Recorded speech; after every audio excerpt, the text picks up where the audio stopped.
Mesdames, Messieurs, bonjour et bienvenue à ce 12-13 sur la RTGA. Donc voici les principaux titres. Une dizaine de morts et plusieurs blessés. C'est le bilan provisoire du drame qui s'est produit dans la ville de Bukavu, dans le sud Kivu, le mardi.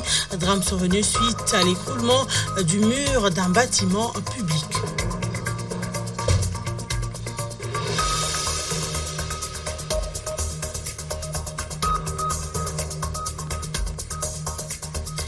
Et dans le Katanga, une situation apocalyptique. À Kasumbalesa, un camion-citerne rempli de carburant a pris feu lundi dans la journée et a entraîné l'incendie de 100 autres véhicules au poste frontière. Plusieurs personnes ont été tuées et l'on dénombre également d'importants dégâts matériels. Attribué depuis le 21 octobre dernier, le prix Sakharov pour la liberté d'esprit est remis ce mercredi au gynécologue congolais Denis Mukwege. C'est l'engagement de celui que l'on appelle réparateur des femmes auprès des victimes des violences sexuelles qui lui a valu ce prix du Parlement européen. D'abord, cette triste nouvelle, la ville de Bukavu, au sud Kivu, a été endeuillée à la suite de l'écroulement du mur de clôture d'un bâtiment public dans la commune d'Ibanda, au quartier industriel. Le mardi, le bilan provisoire fait état d'une dizaine de morts et plusieurs blessés. Au moment où nous disons ce journal, les équipes de secours sont à pied d'œuvre pour sortir d'autres corps sous le décombre. En croire un confrère se trouvant sur place, ces murs s'est écroulé sur les kiosques de fortune érigés à côté des détenus, pour la plupart par des familles des militaires qui habitaient dans ce bâtiment public.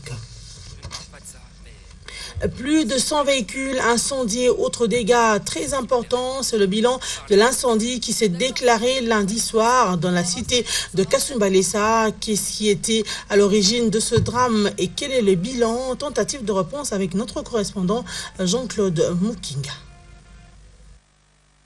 L'explosion est survenue à 17h locales. Selon les témoins sur place, il s'agit d'un gros camion communément appelé trac de citerne en plein manœuvre qui a percuté un autre stationné dans l'entrepôt de la DGDA de Whisky, quartier situé à environ 7 km de la douane de Kasumbalesa. Sur place, le véhicule a pris feu car selon ces mêmes témoins, le citerne a été troué et l'essence versée par terre jusqu'à 1 mètre de brasero où les chauffeurs étrangers faisaient la cuisine.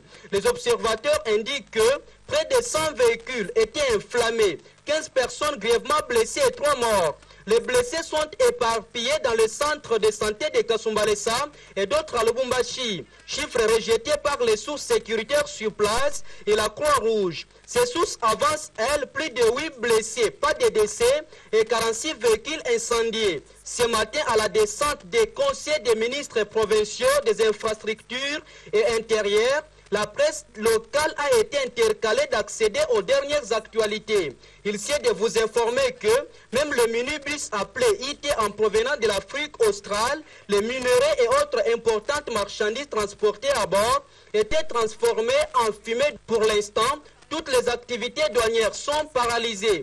Les chauffeurs en provenance et en partance vers la Zambie ont momentanément laissé leur véhicule au bord de l'axe Kasumbalesa-Lubumbashi.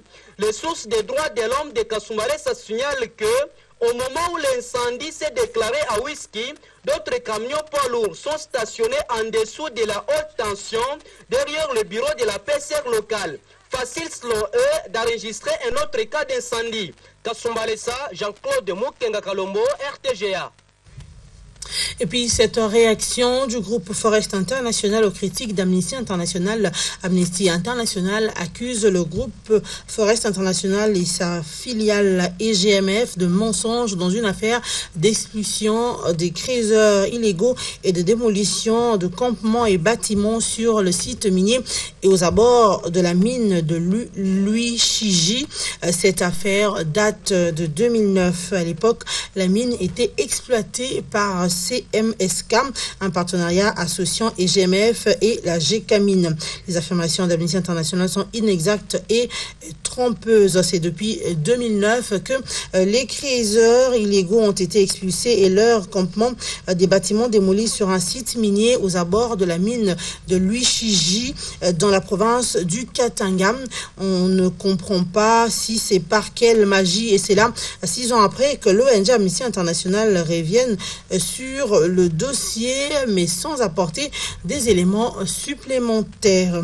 Ceci ressemble beaucoup plus à un acharnement contre le groupe Forest International, un peu comme si on est en train de chercher les poux sur la tête d'un chauve. L'expulsion des créiseurs illégaux et la démolition des campements et bâtiments a été décidée, planifiée et mise en œuvre par la police congolaise pour mener les démolitions. Et la police a réquisitionné sous la menace 2 véhicules miniers appartenant à un sous-traitant de CMSK.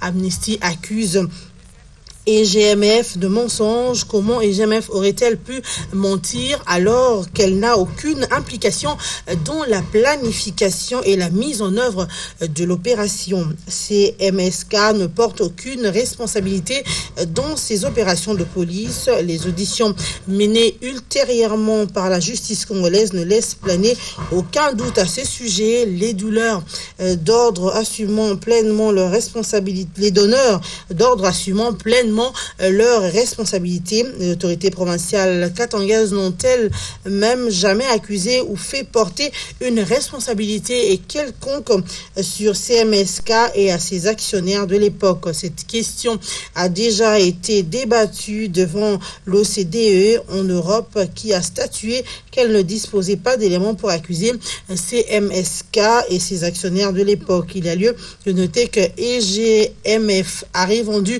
sa participation dans CMSK à la GECAMINE en 2012. Le groupe Forest International et EGMF n'ont aujourd'hui plus aucune implication dans ce projet minier. Ces derniers mois, en 2014, il y a à nouveau eu des incidents avec mort d'hommes et disparition. Amnesty et d'autres ONG n'ont étrangement pas pris position dans ce dossier-là. Et puis, c'est ce mercredi que le prix Sakharov pour la liberté d'esprit est remis au gynécologue congolais Denis Mukwege. C'est son engagement auprès des femmes victimes de viols et violences sexuelles en RDC qui lui a valu ce prix, lui attribué depuis mardi 21 octobre dernier par le Parlement européen. Astrid Mbouy.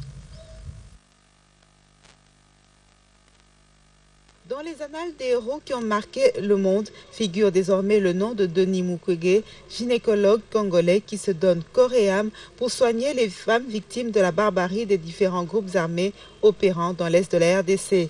Le mardi 21 octobre 2014, le Parlement européen lui a attribué le prix Sakharov pour son combat pour la dignité de la femme, première victime des différents conflits à l'est de la RDC depuis plus de 20 ans.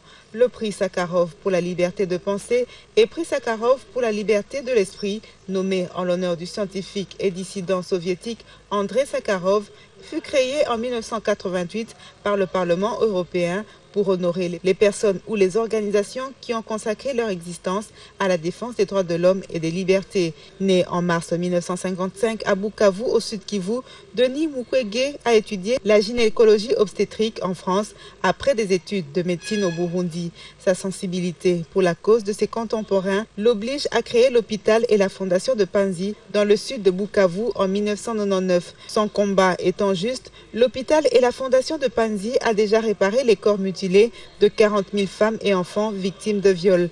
L'hôpital de Panzi prend en charge gratuitement chaque année plus de 3 500 victimes de violences sexuelles en leur offrant une chirurgie reconstructive. Surnommé Docteur Miracle par ses patientes, Denis Mukwege est devenu célèbre bien au-delà des frontières de la RDC, son pays. Son nom a été plusieurs fois avancé pour le prix Nobel de la paix et plusieurs prix lui sont attribués en Europe et aux États-Unis pour son action. L'attentat auquel il a échappé en 2012 l'a fait redoubler d'ardeur. Depuis 15 ans, je suis témoin d'atrocités de masse commises sur le corps des femmes et contre les femmes. Je ne peux pas rester les bras croisés car notre humanité commune nous invite à prendre soin les uns des autres. Dixit Denis Mukwege qui donne un exemple de patriotisme à ne pas négliger. Tout à fait autre chose. Marie-Olive Lembe-Kabila a insisté sur la planification familiale s'adressant aux couples des hommes en uniforme mariés civilement le mardi à Matadi. La soumission et le soutien mutuel sont les clés de ces unions, a martelé la première dame de la RDC qui a remis des cadeaux aux heureux mariés du jour. La cérémonie a eu lieu dans la province du Bas-Congo en présence de plusieurs personnalités. Suzy Kibira-Omari. Pour ma part, presque tous les conseils ont été prodigués par les précédents intervenants. Il y a une seule chose sur laquelle je vais insister.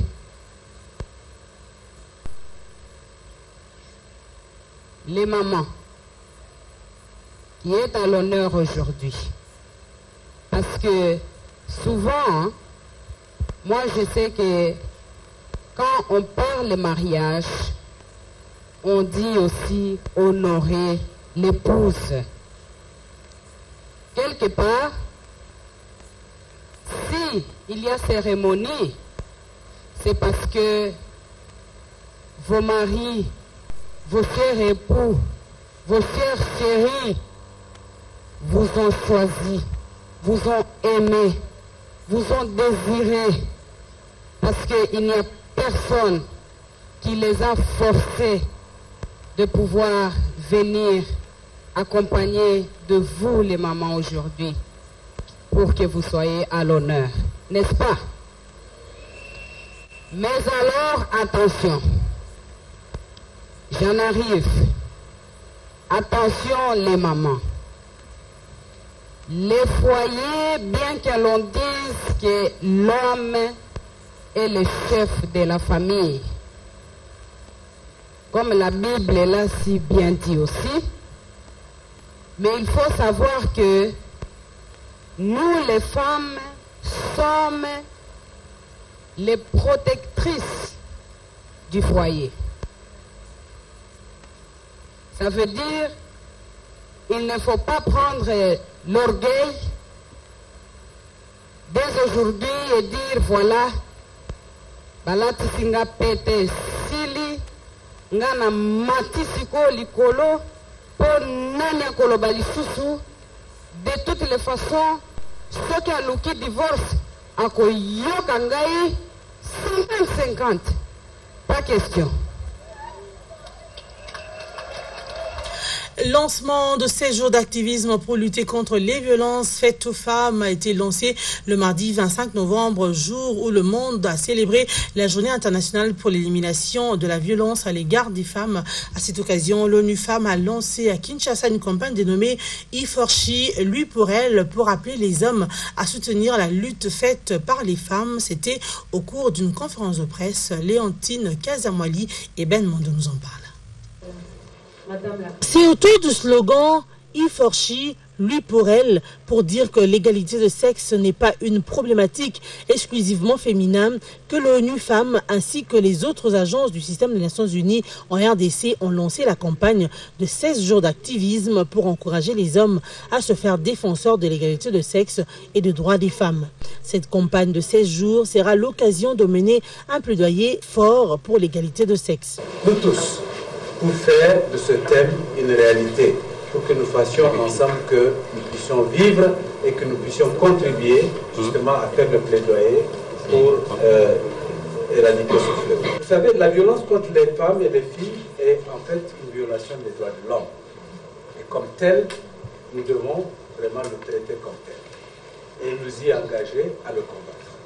Françoise Nguyendaouyo, représentante de l'ONU Femmes en RDC, a présenté et spécifié le mode de communication de cette campagne basée sur les réseaux sociaux, Twitter, Instagram, Facebook, YouTube. La couleur orange est symbole historique de la non-violence. Et c'est une couleur qui a été choisie par Ban Ki-moon. Il pouvait bien choisir le blanc comme symbole de la paix, mais nous respectons les droits d'auteur. Donc c'est dans ce cadre que la couleur orange a été retenue. Il y a une grande avancée parce qu'il y a des guides très clairs comment le faire sur Twitter, sur Facebook. Et ensuite, c'est une action qui est très vaste, partant des hommes et des garçons dans les écoles secondaires, dans les universités. Après échange avec la presse, la cérémonie s'est clôturée par la adhésion en ligne de représentants des entités des Nations Unies à cette campagne, mais aussi par la projection des témoignages des victimes de viol, chose qui a ému l'assistance.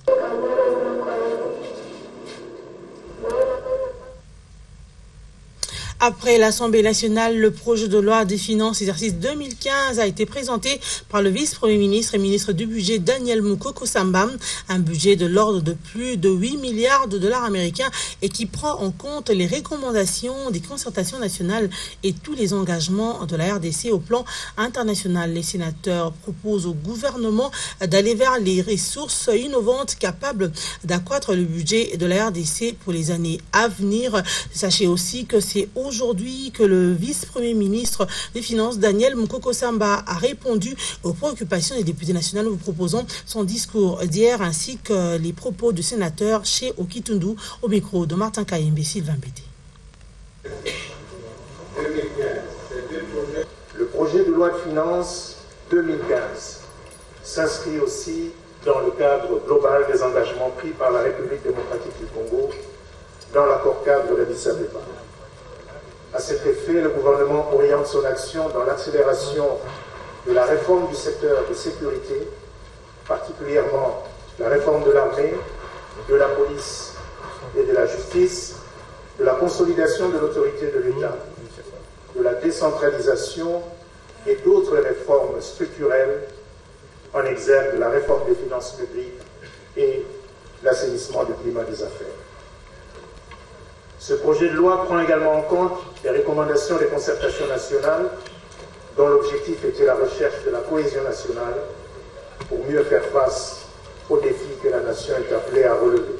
Il ne faut pas qu'on tombe dans un rituel annuel répétitif, c'est-à-dire que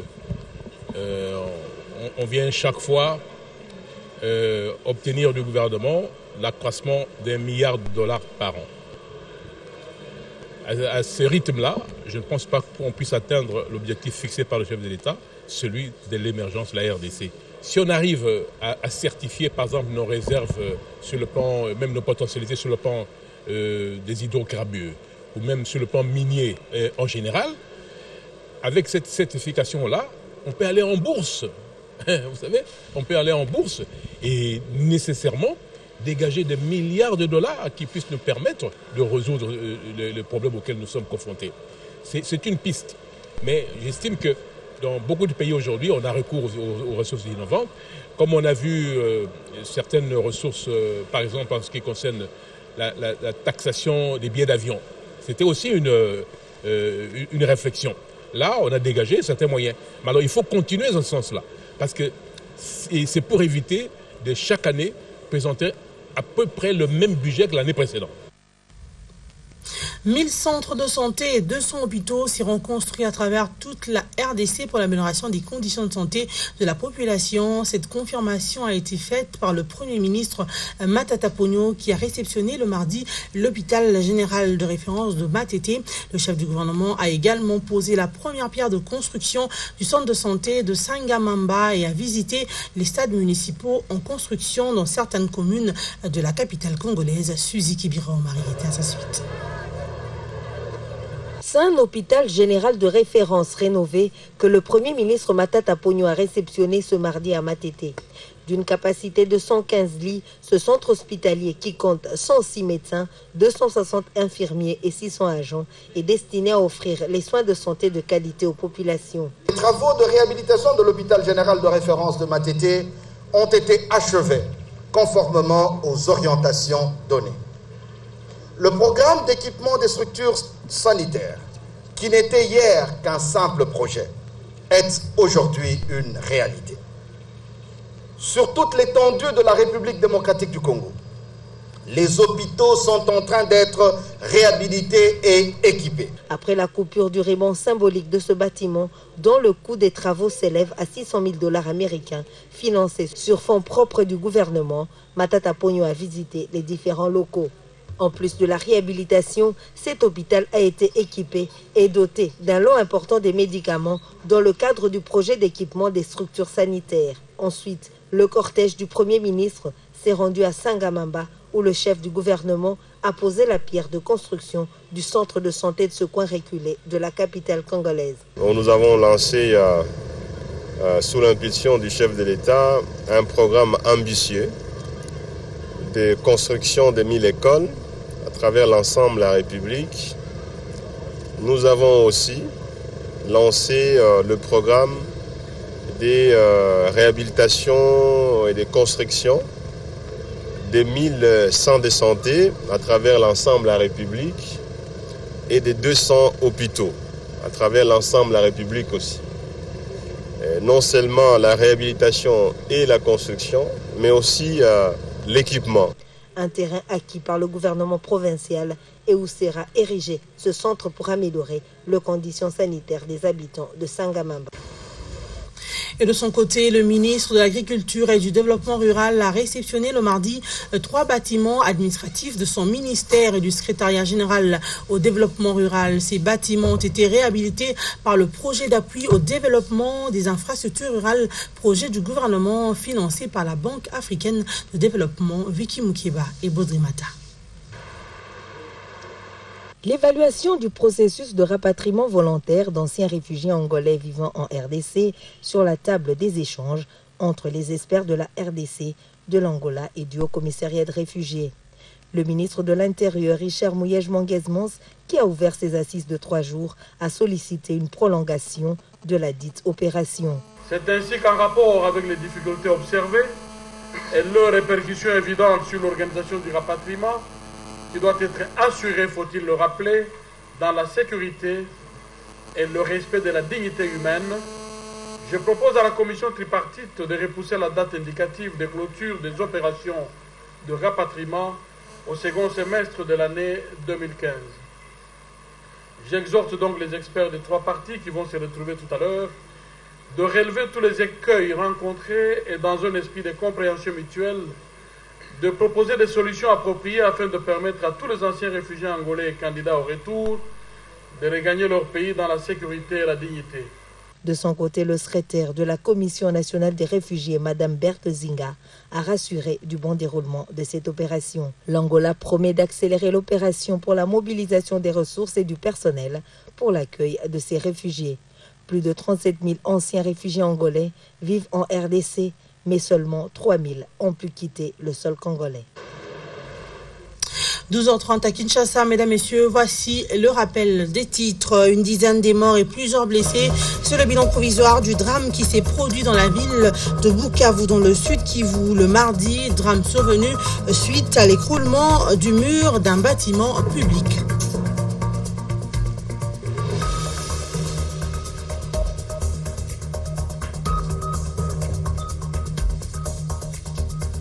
Et dans le Katanga, une situation apocalyptique à Kasumbalesa, un camion citerne rempli de carburant a pris feu lundi dans la soirée et a entraîné l'incendie de 100 autres véhicules au poste frontière. Plusieurs personnes ont été tuées et l'on dénombre également d'importants dégâts matériels. Attribué depuis le 21 octobre dernier, le prix Sakharov pour la liberté d'esprit est remis ce mercredi au gynécologue congolais Denis Mukwege. Et c'est donc l'engagement de celui que l'on appelle réparateur des femmes auprès des victimes de violences sexuelles qui lui a valu ce prix du Parlement européen. L'actualité se poursuit, mesdames, messieurs. On se retrouve tout juste après ceci.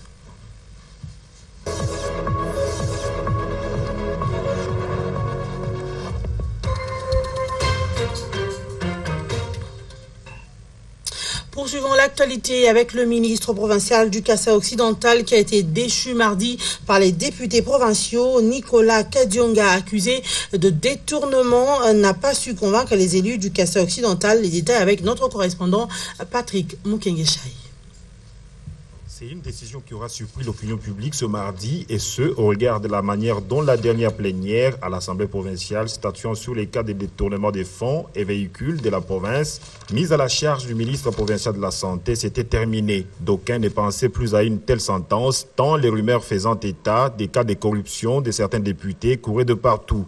Invité une nouvelle fois ce mardi pour présenter ses moyens de défense au cours d'une séance plénière dirigée par Omer Mijimbu, président de l'organe délibérant du Kasaï occidental, Nicolas Kanyonga n'aura pas convaincu les élus du Kasaï occidental quant aux accusations de détournement des fonds destinés aux hôpitaux généraux de référence de la province, mais aussi sur la situation des véhicules de la province détournés. À ces sujets justement, l'ancien ministre aux travaux publics et infrastructures, lui aussi présent dans la salle, a encore chargé Nicolas Kanyonga qu'il accuse d'être parmi les bénéficiaires irréguliers de ces engins. Au final, c'est 29 députés sur les 48 présents qui ont décidé de sa déchéance avec effet immédiat. Avec le départ de Kanyonga, le gouvernement provincial ne compte plus que 7 membres après les limogeages de Issia et la démission de Rodolphe Iyolo, d'où un remaniement ministériel s'impose. Kananga, Patrick Moukingeshaï, RTGA.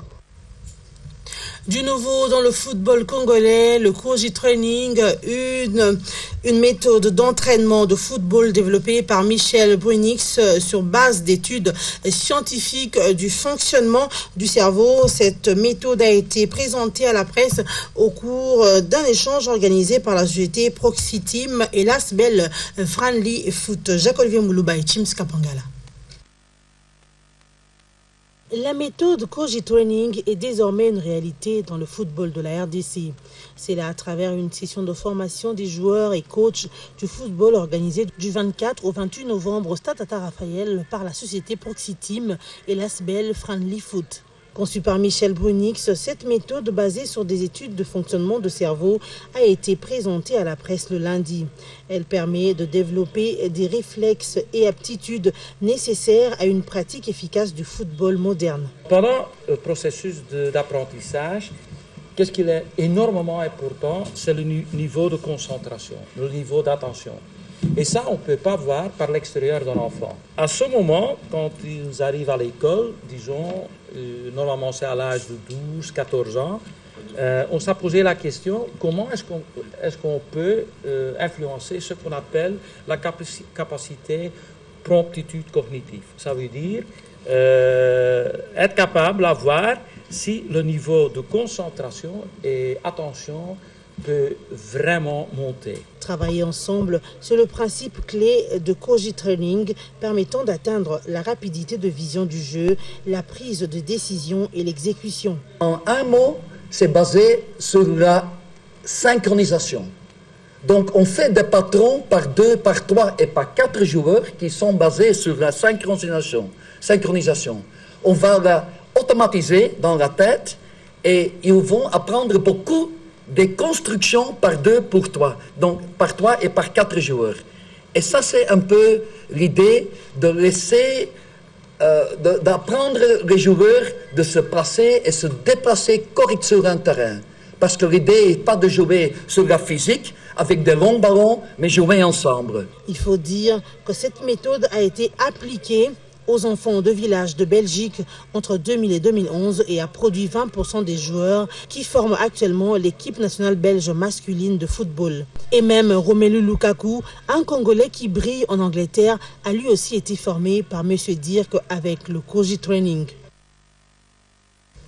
Cette information qui vient de nous parvenir, le président national du Congrès national congolais et député Pius Mwabilo a échangé avec les présidents sectionnaires de Kinshasa. Objectif, redynamiser la base et sensibiliser la base à adhérer massivement en vue de gagner les élections qui pointent à l'horizon. Suivez ces propos recueillis pour vous par José Olitomaké et Chims Kapangala.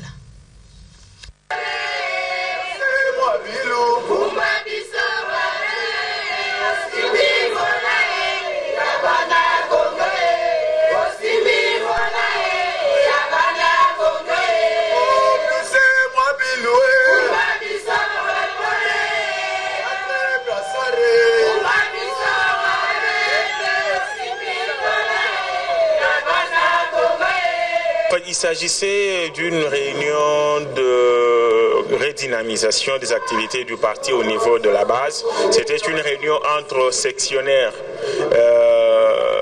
du CNC sur toute l'étendue de la ville de Kinshasa avec le camarade secrétaire permanent, et il faut noter que le camarade président national du parti nous a rejoint à un certain moment. La redynamisation voulait tout simplement dire que la République démocratique du Congo s'approche des échéances électorales et la victoire au processus électoral dépendant de la base du parti, il a été de bonne politique pour le Congrès national congolais. Il échangeait à bâton rompu avec les sectionnaires du parti pour non seulement trouver des voies et moyens pouvant lui permettre d'avoir une victoire écrasante au niveau des élections locales, municipales et urbaines qui s'approchent, mais aussi pour que chacun arrive à donner ce qu'il peut en termes de stratégie à monter. Donc quelques recommandations leur ont été faites. La sensibilisation à l'adhésion massive, apprêter les listes électorales par chaque commune, mais aussi la sensibilisation dans les coins et recoins de leur commune, non seulement par rapport à la mobilisation et l'initiation au parti, mais aussi pour que le parti qui n'était pas ce qu'il est arrive à être demain ce qu'il n'est pas aujourd'hui, étant donné que le lendemain du Congrès national congolais s'annonce très meilleur, parce qu'il faut toujours le noter, comme le camarade président national l'a toujours dit, nous sommes un parti politique de masse dans lequel se retrouve tout le monde sans distinction aucune. Cette camaraderie qui s'apparente à la familiarité doit nous caractériser pour un lendemain meilleur. Merci, monsieur. Je suis venu représenter la section de Bumbu, dont je suis l'adjoint au président. Je crois que le camarade Badi Banga vous a déjà édifié pour ce qui concerne la rencontre d'aujourd'hui, mais est-il que vraiment c'était aussi une évaluation par rapport aux adhésions massives, puisque nous avons les échéances électorales en vie, donc nous devons connaître et peaufiner des stratégies pour ce faire. Nous sommes prêts pour les élections qui viennent, et le président vient nous parler qu'il faut être prêt.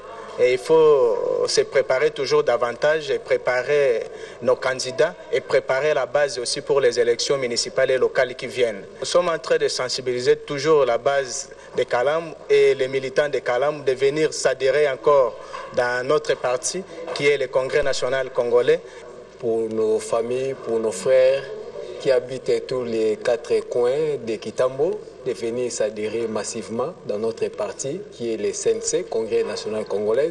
Bana Kitambo, Bana Ngembo, vous savez que non, Kitambo c'est Miami. Donc tolingi vraiment Kitambo, to sangana, to zala liboke, to zala derrière ba candidat nyonso oyo CNC et ko aligné pour que biso CNC to organiser pour CNC to diriger Kitambo. Bana maluku bazomona nga sikoyo bakota ebele na CNC pour eza parti à venir. Eza parti moko eza vraiment crédible, otosenga vraiment mutu nyonso akota na kati. Na bengi bana nyonso ya commune ya Ngaba, batu nyonso ya CNC ya Ngaba baya ko s'adhérer susu koleka po tozana bitumba moko zozela biso liboso ya makasi. Mais bango baya po ba soutenir biso po to kende liboso Ngaba pe lakisa ke oui toza batu tozomema libanga ya CNC na Ngaba. Na matete nazo benga ba mamambo na biso ya CNC. Ona no azwi carte te ngonga ya ngoyo. Nazo senga bino en tout cas semaine oyo biso nyonso tozala effort to ya kosomba ba carte ba mama ya parité ba jeune ba protocole ba président ya cellule ba cellule na bino eza wapi. 12-13 se poursuit sur la RTGA. Tout à l'heure, un invité sur ce plateau pour analyser l'actualité. Transition.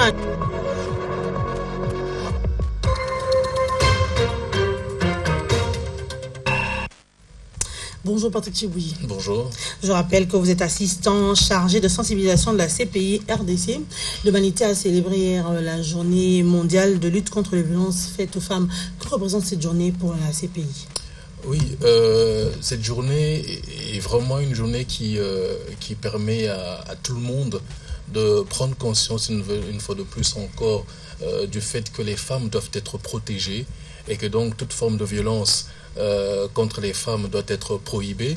Et la Cour pénale internationale, en tant qu'institution qui a reçu mandat de la part des États partis au statut de Rome de pouvoir lutter contre les crimes graves, et effectivement, dans le regard du statut de Rome,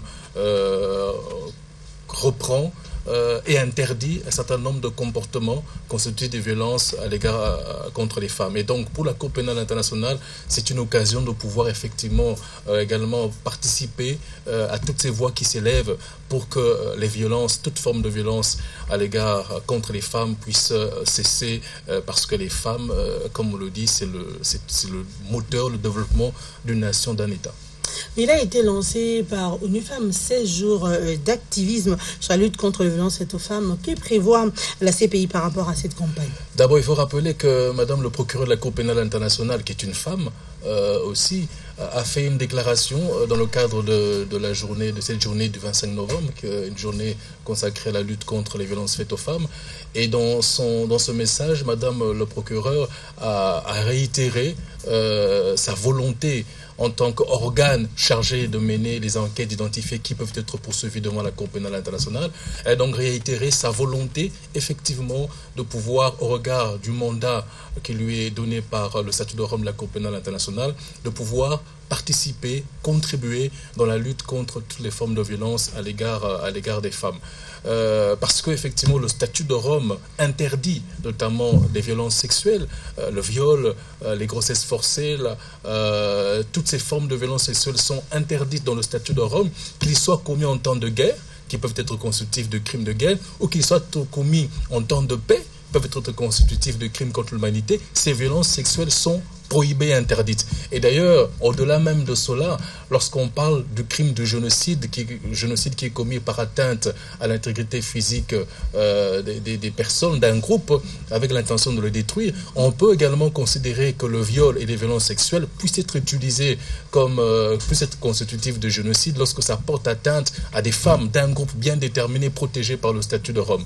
Et donc, dans le cadre de cette campagne, un certain nombre d'activités, effectivement, vont être organisées par l'unité de la sensibilisation pour viser des publics bien spécifiques, notamment en milieu universitaire, parce que l'idée est de pouvoir faire participer les hommes également dans cette lutte contre les violences. Mais les 16 jours sont déjà lancés. Ça commence quand, ces activités? Les 16 jours commencent le 25 novembre et prennent fin le 10 décembre. Et donc, pendant cette période des 16 jours, il y a un certain nombre d'activités, effectivement, que l'unité de sensibilisation va mettre en œuvre. Ces activités ont pour objectif de montrer comment est-ce que la Cour pénale internationale, au regard du statut de Rome, interdit un certain nombre de violences qui sont faites contre les femmes, qui seraient constitutives de crimes internationaux, mais également, à travers ces activités, montrer comment est-ce qu'au niveau de la Cour pénale internationale, il y a un véritable respect du genre, un véritable respect de répartition équitable hommes et femmes dans des postes de responsabilité, ce qui est une réalité au niveau de la Cour pénale internationale. Vous avez, parmi les 18 juges de la Cour pénale internationale, 8 à 9 juges qui sont des femmes. Vous avez le procureur de la CPI qui est une femme. Et lorsque vous regardez les différents organes de la Cour pénale internationale,